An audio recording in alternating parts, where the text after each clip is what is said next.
All right. Greetings, everybody, man. Peace and power, elevation be to all of you. This your girl Tiffany coming through live in effect. So today we're going to deal with the daily Black history, and so I want to get into the topic dealing with those African Americans who in the scientific field. So today we're gonna honor and commemorate Katherine G Johnson, who was one of the prominent figures in the NASA association, and also she was a mathematician. All right, and there was a movie pertaining to her life which was called Hidden Figures, which I thought was a phenomenal movie, a very great movie to watch. um Taraji Henderson did a good job playing her character. She really did.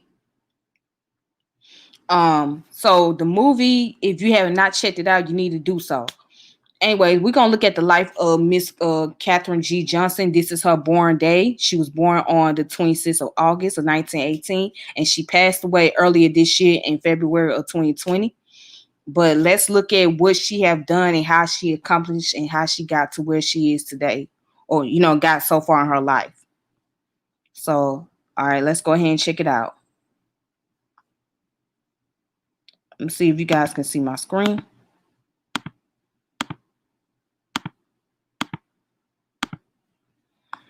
Hold on, give me a second, you guys. Trying to pull the screen up if I can.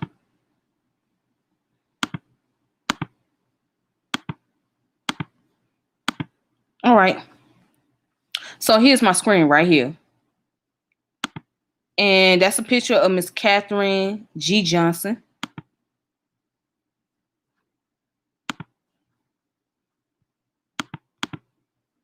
That's her.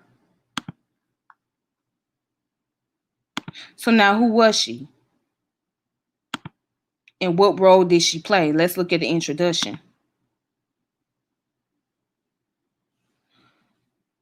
All right.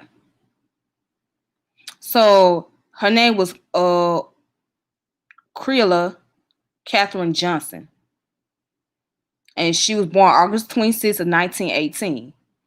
And she was an American mathematician whose calculation on orbital mechanics as a NASA employee were critical to the success of the first and subsequent U.S. crewed space flights. During her 35-year career at NASA and its predecessor, she earned a reputation for mastering complex manual calculation and helped pioneer the use of computers to perform the tasks. The space agency noted her historical role as one of the first African American women to work as a NASA scientist. So, by her being a mathematical genius, right, she helped NASA to enhance their, to advance their technology during the use of math and being able to calculate what's going on out of space and things of that particular nature.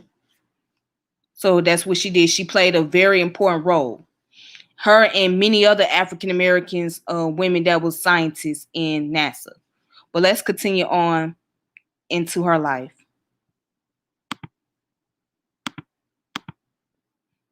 Okay.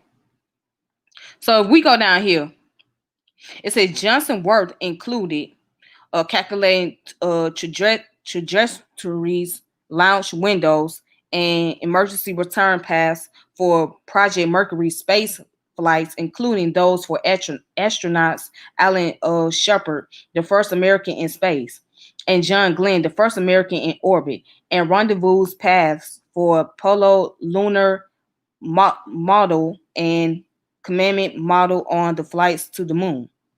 All right, her calculations were also essential to the beginning of the space shuttle program, and she worked on plans for a mission to Mars. And that's interesting. She did. Okay, and then it says in 2015, President Barack Obama awarded Johnson the Presidential Medal of Freedom.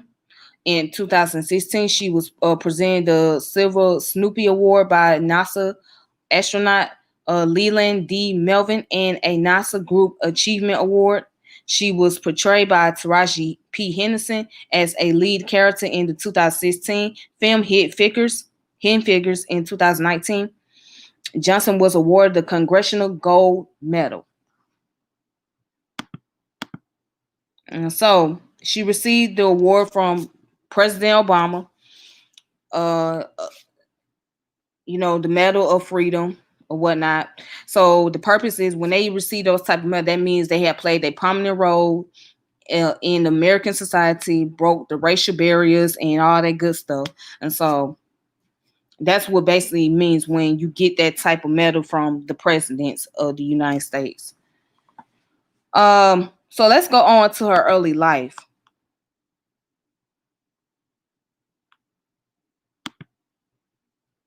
Yeah, let's go on to her early life. Let's see what life was like growing up in the South. Okay. All right. Oops. Well, maybe I need to extend it out. Okay, here we go.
A little bit.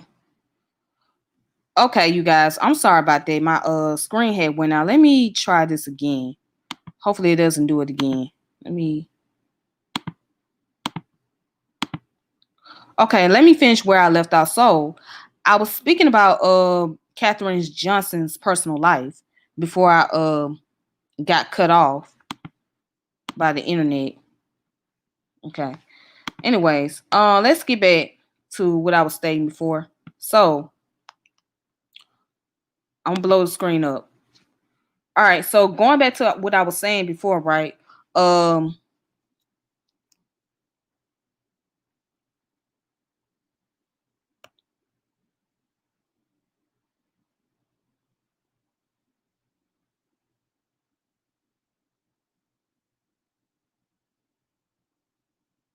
hmm.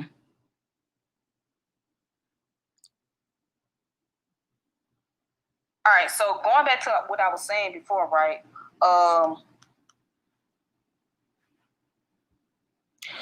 Okay. So going back to the statement. So basically what at an early age, she already had a passion for mathematics. So her parents made sure that she was able to learn math because during the time period, right? The school in Greenbrier County did not offer mathematics for students past eighth grade. So what they did was they made sure she went to Institute West Virginia just so she could be able to learn some math or whatnot. All right.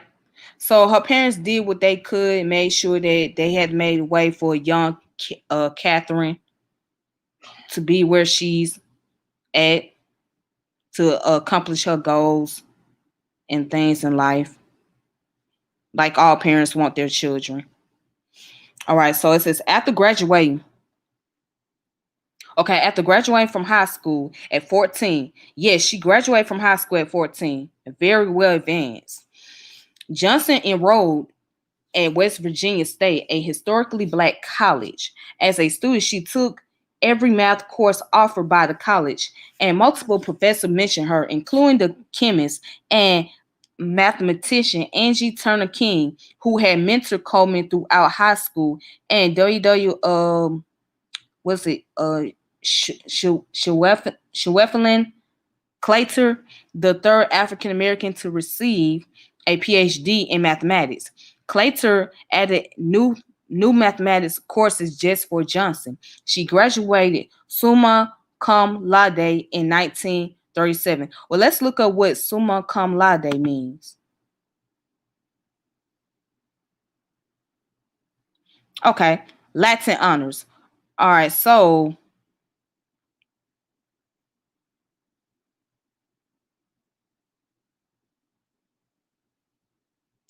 so summa cum laude meanings with high praise. This honor is typically awarded to graduates with the top 1%, top 2%, or top 5% of their class, depending on the institution. Some institutions do not award the summa cum laude distinction, or only award it in rare circumstances. So that means that she had the highest honor in college when it came to mathematics. So she was at that 1% of those who received this higher honor. A very smart woman, very intelligent girl, bright. All right. With degrees in mathematics and French at age 18, Johnson was a member of Alpha Kappa Alpha. She took on a teaching job at a black public school in Maryland, Virginia.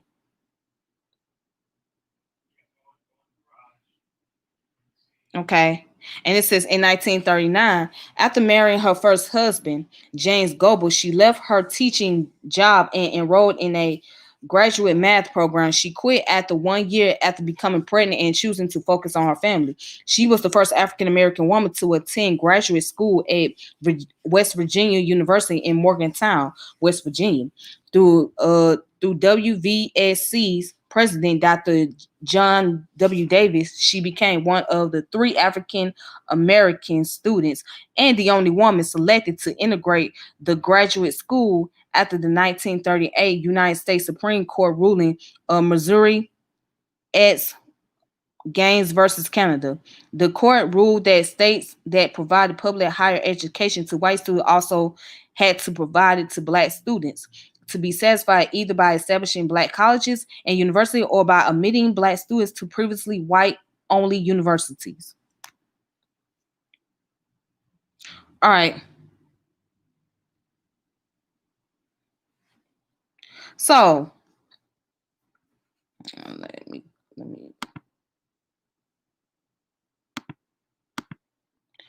okay, so far she was a prodigy at a young age, obviously. She graduated high school when she was 14 years old, and she attended college, and not only to study mathematics, but she got the highest honor in mathematics, right? And ended up obtaining a degree in mathematics and French. So this girl was very advanced for her age. I mean, this woman, this woman was advanced for her age. She was very advanced. She was wise beyond her years. So let's go ahead and let's continue to look at some more information about Miss Katherine Johnson. Um, so down here it says Johnson decided on a career as a research mathematician, although this was a difficult field for African Americans and women to enter. The first jobs she found were in teaching at a family gathering in 1952. A relative mentioned that the National Advisory Committee for Astronautics was hiring mathematician at the Langley Memorial Astronautical Laboratory based in Hampton, Virginia, near Langley Field. Uh, I think that's what NASA used to be called. I'm assuming. So, yeah, was it NACA hired African Americans, mathematics, as well as white for their guidance and navigation department. Johnson accepted a job offer from the agency in June of 1953.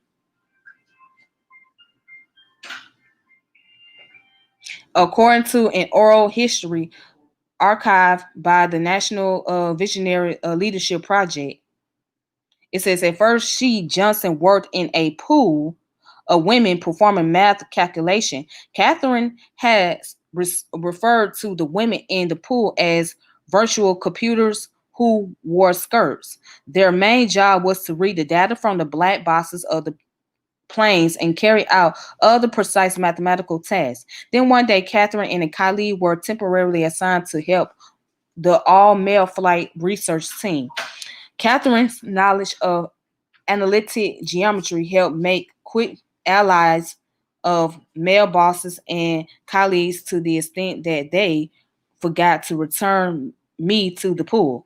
While the racial and gender barriers were always there, Catherine said she ignored them. Catherine was assertive, asking to be included in editorial meetings where no women had gone before. She simply told people she had done the work and that she belonged. All right. So at that time period, when it came down to the STEM programs, there were a lot of discrimination against African American women. So they did have African Americans working in scientific fields, but they was at a lower rank. They was at the lower level. They couldn't advance no more than where they was at. She happened to work in a temporary position, and because she became so good at it and she was so advanced, they kept her on board for a while. But she probably did not get paid as much as her white counterpart either. That's the thing. So let's continue to look down real fast.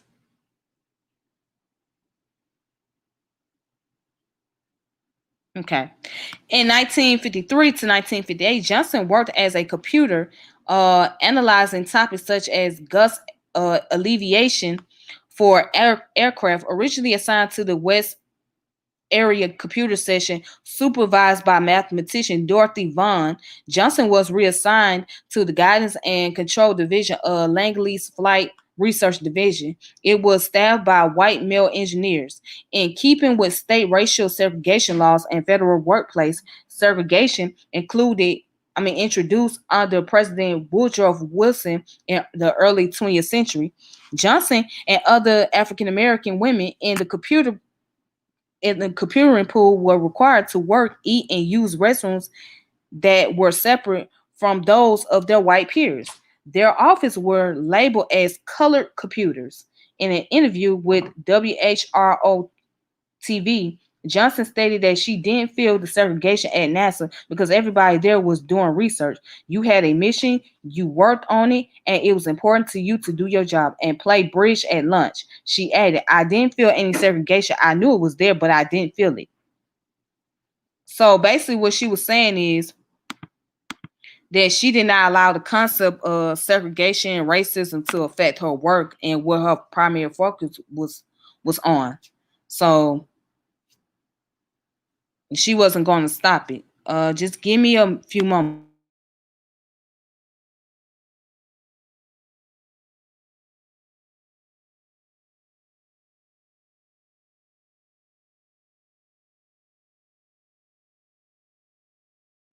Okay. All right. So I'm back, you guys. All right. So yeah. She said, I knew segregation was there, I knew racism was there, but I didn't allow it to control me because I came to do a job. I came to do my research, do my obligation, which was required of me, and then just go on about my day. But let's go on and let's see what else she done did throughout the course of her life. Um, and it says NACA disbanded the color computing pool in 1958 when the agency was superseded by NASA, which adopted digital computers. Although the installation was desegregated, forms of discrimination were still pervasive. Johnson recalled that era.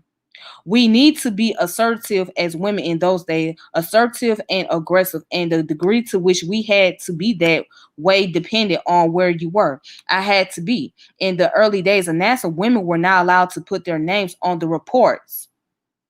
No woman in my division had her name on a report. I was working with Ted Skopin, Skopinski, and he wanted to leave and go to Houston. He wanted to leave and go to Houston.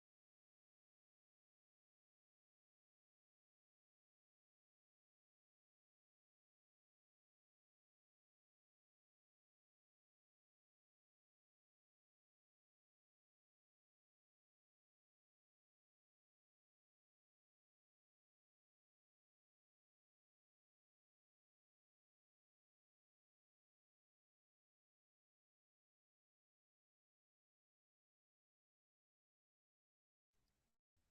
All right. So my bad. I have to do this on my phone because the service is tripping. So let me see something. Um,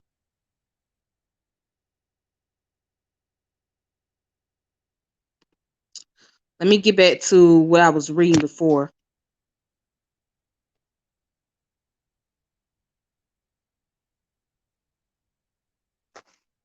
See if I can.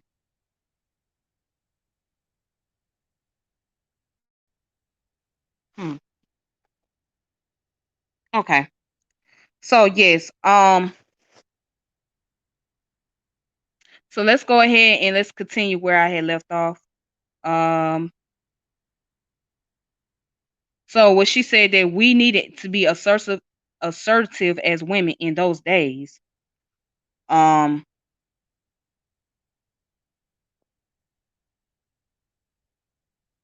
Assertive and aggressive, and the degree to which we had to be that way depend on where you were. I had to be in those days of NASA. Women were not allowed to put their name on the reports. No woman in my division had her name on the report. I was working with Ted Skop, Skop, Skopinski, and he wanted to leave and go to Houston. But Henry Pearson, our supervisor, he was not a fan of women, kept pushing him to finish the report we were working on. Finally, Ted told him Katherine should finish the report. She done most of the work anyway. So Ted left Pearson with no choice. I finished the report and my name went on it. And that was the first time a woman in our division had her name on something.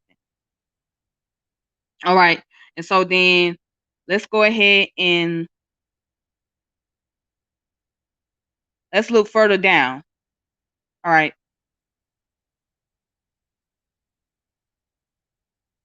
So it says Johnson worked as an aerospace technologist, moving during her career to the spacecraft control branch, right? She calculated the trajectory for the May 5th, 1961 spaceflight of Alan Shepard, the first American in space. She also calculated the launch window for his 1961 Mercury mission. She plotted backup navigation charts for astronauts in the case of electronic failures. When NASA used electronic computers for the first time to calculate John Glenn's orbit around Earth, official called on Johnson to verify the computer's number. Glenn had asked for her specifically and had refused to fly unless Johnson verified the calculation. Biography.com states these were far more difficult calculations to account for gravitational pulls of celestial bodies. And Arthur Mar- Margaret Lee Shettery stated, so the astronaut who became a hero looked to this black woman in the still segregated South at the time as one of the key parts of making sure his mission would be success. She added that in a time where computing was women's work and engineering was left to men, it really does have to do with us over the course of time, sort of not valuing that work that was done by women, however, necessarily as much as we might, and it has taken history to get a perspective on that. So let's look at this. And it says later on she did direct work with the digital computers. All right.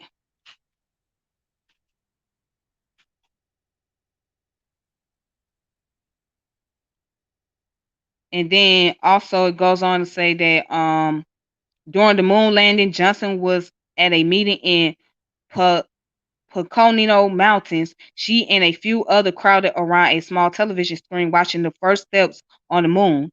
In 1970, Johnson worked on the Apollo 13 moon mission. When the mission was aborted, her work on backup procedure and charts helped set a safe path for the crew's return to Earth, creating a one-star observation system that would allow astronauts to determine their location with accuracy. In a 2010 interview, Johnson recalled everybody was concerned about them getting there. We were concerned about getting them back. Later in her career, Johnson worked on the Space Shuttle program, the Earth Resources Satellite, and on plans for a mission to Mars. And Johnson spent her later years encouraging students to enter the field of science, technology, and engineering mathematics.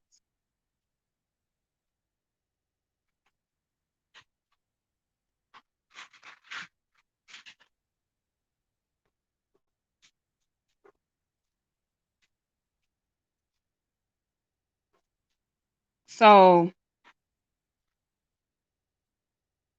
okay. So that's what Miss Katherine Johnson did. She spent most of her years educating students on the importance of why science and mathematics is important for the field. So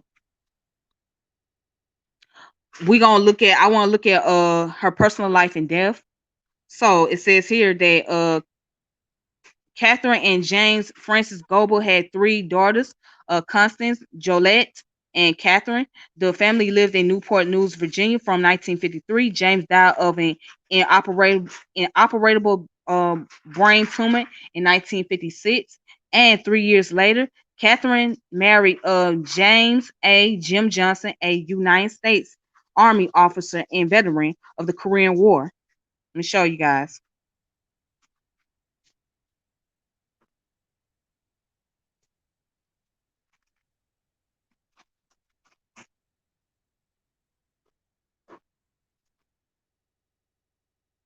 Okay, so yeah, Catherine Marie married James A. Johnson, a United States Army officer and veteran of the Korean War. The pair were married for 60 years until his death in March of 2019 at the age of 93. Johnson had 6 grandchildren and 11 great grandchildren lived in Hampton, Virginia. She encouraged her grandchildren and students to pursue career in science and technology. She was a member of Carver Memorial Presbyterian Church for 50 years. And Johnson died at a retirement home in Newport News on February 28, 2020, at the age of 101. Following her death, Jim Blindstein, the NASA administrator, described her as an American hero and stated that her pioneering legacy will never be forgotten. All right, so here's her legacy and honors right here. So she co-authored 26 scientific papers. Her social influence as a pioneer in space science and computing is demonstrated by the honors she received and her status as a role model for a life in science. Johnson was named West Virginia State College Outstanding Alumnus of the Year in 1999. Okay. And says she was cited as a pioneer example of African American women in STEM. President Obama said at the time, Katherine G Johnson refused to be limited by society expectation of her gender and race while expanding the boundaries of humanity reach. NASA noted her historical role as one of the first African American women to work as NASA scientists. Okay.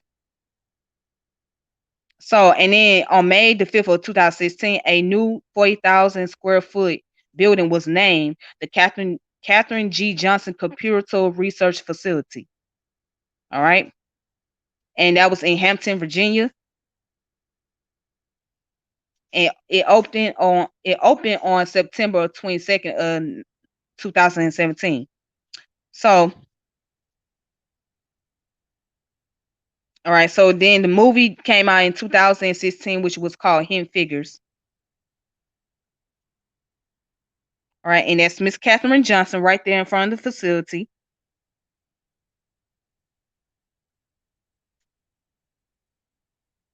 All right. So if you want to look up more information, you can go down here, further reading. Humans Computer, the Women in Astronautical Research, Beverly Golimbia. Okay. See what else? Let's see under reference. There's one called Katherine Johnson, Girl Who Loved to Count, NASA Archive. So there's a lot of reference over here if you want to look up more information about it. All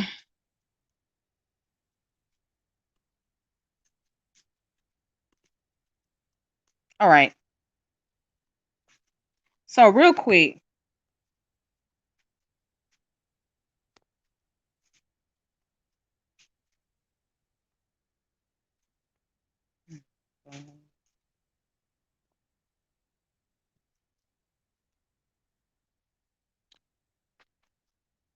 So yeah, real quick, that's the story about Katherine Johnson and what she has done as far as her contribution to the NASA program and the STEM program.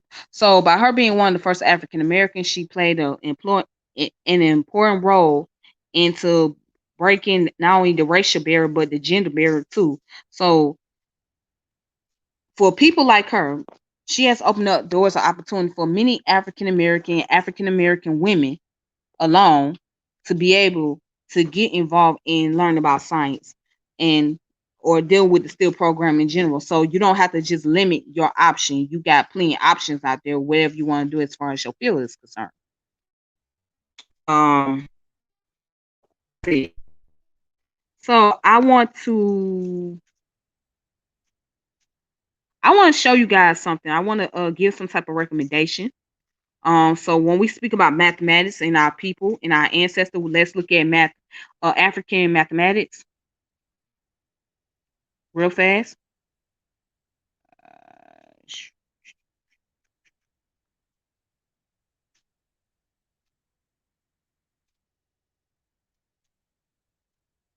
Oops.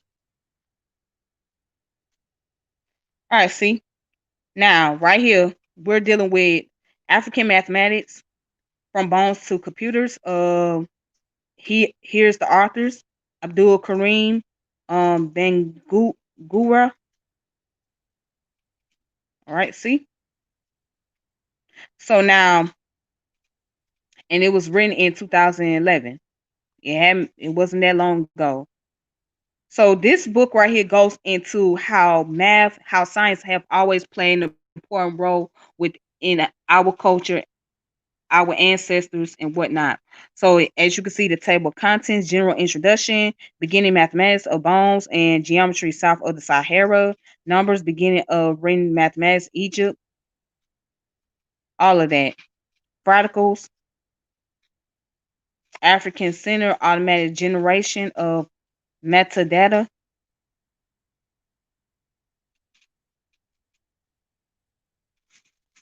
All right. And so here it is. This is the introduction. Right here, as you can see, it says scholars and other professionals working in the field of mathematics education in Africa have identified a plethora of problematic issues in the endeavor. These issues include attitudes, curriculum development, educational change, instruction, academic achievement, standardized and other test performances, factors, student characteristics, cross-cultural differences, and studies. Liter- Literacy, native speakers, social class differences, equal education, teaching methods, knowledge level, educational guidelines, and policies. So, yep, that's the introduction. So, yeah, if you want to check out more about mathematics and how Black people always played a prominent role, especially those in the African continent during the ancient time period, you can look it up. It's called. This is the title right here. This is the PDF. Check it out for yourself. All right, so then here's another one. So this book was written by Ivan Van Sertima, right? Let me show you. It's called Blacks in Science, Ancient and Modern, all right, by Ivan Van Sertima. So it's funny that people look up to Ivan Van Sertima's book when it comes down to dealing with about they was here before Columbus, but they don't really get a chance to actually check out the books that he written in his during his time period about science and mathematics and things like that. So let's go to page 98 and let's look at Africa in mainstream of mathematics history. Okay. Patrice Lumpkin right here. So let's see. It says one of the earliest examples of writing were the hieroglyphs on numbers Peleg named the first king of Upper and Lower Egypt, who was also known as Menes.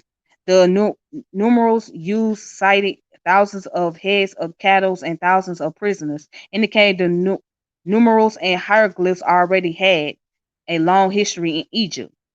It has recently been learned from the findings of the International Nubian Rescue Mission, which salvaged ancient artifacts and monuments before the Aswan Dam flooded.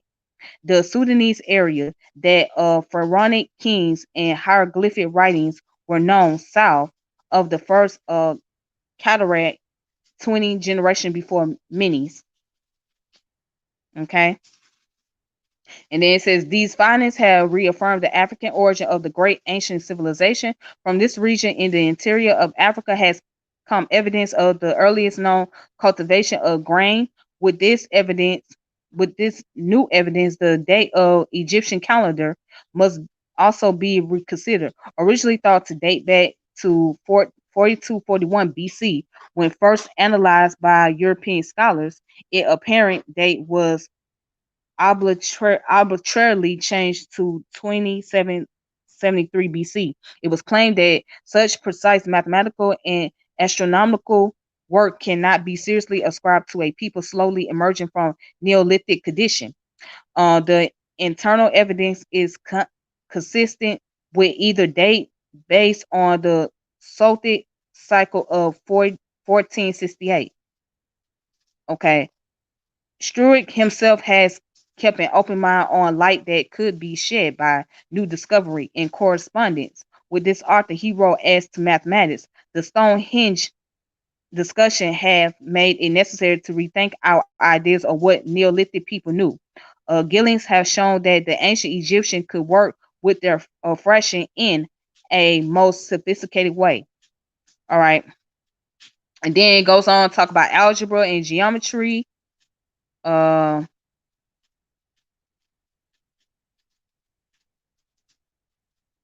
yep. So, and then go down here. It says these great periods, three great periods of African mathematics will be briefly considered in this article. They are the ancient Egyptian mathematics of the pyramid, obelisk, and great temples. The African participation in classical mathematics of the Hellenistic period, and the African participation in Muslim mathematics, other periods, and locals of mathematics on the African continents are not described, although further research may well show that these played an important role in the history of mathematics. All right. So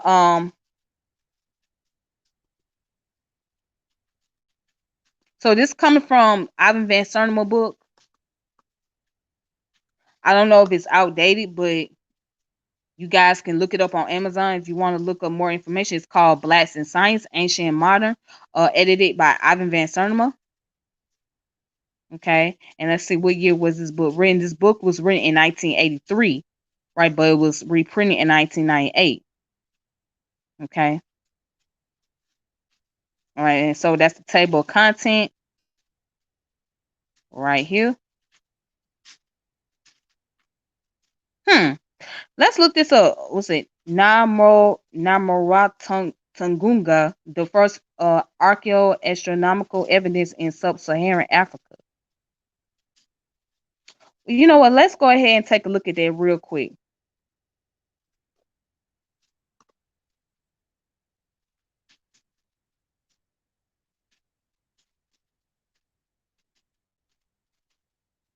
Okay, right here. It says Namaratunga, the first archaeoastronomical evidence in sub-Saharan Africa. And it says in the recent year, there has been a growing interest among archaeologists and astronomers in the possible relation between megaliths erected by prehistoric peoples and the position of constellation and other solar phenomena. Much of this work has centered on European sites such as the Stonehenge. In Africa, especially in Ethiopia, megaliths are known that are believed to have been associated with Cushitic speakers, but as far as we are aware, none of them have been related to the astronomical evidence. All right, so information may have changed over the period of time, but this was written again. This was back in 1983, and so yeah, it's a pretty old book, but there's still some um, there's still some prevalent information in here. So right here is Black Science, Ancient Modern, Ivan Van Sertima, good stuff. So yeah, okay,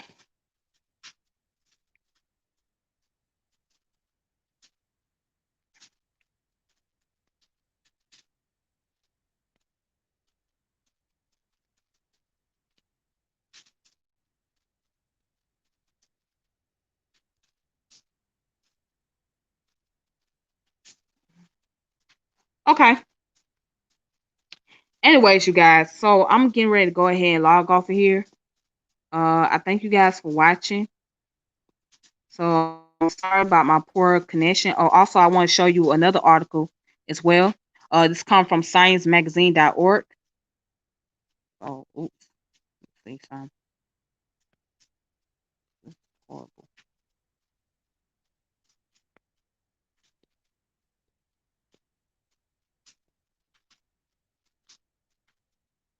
Okay, so this is another article here from sciencemagazine.org about Katherine Johnson and her life right here. It's called Retrospective Katherine Johnson. Right, that's a picture of her again. Yeah, so anyways.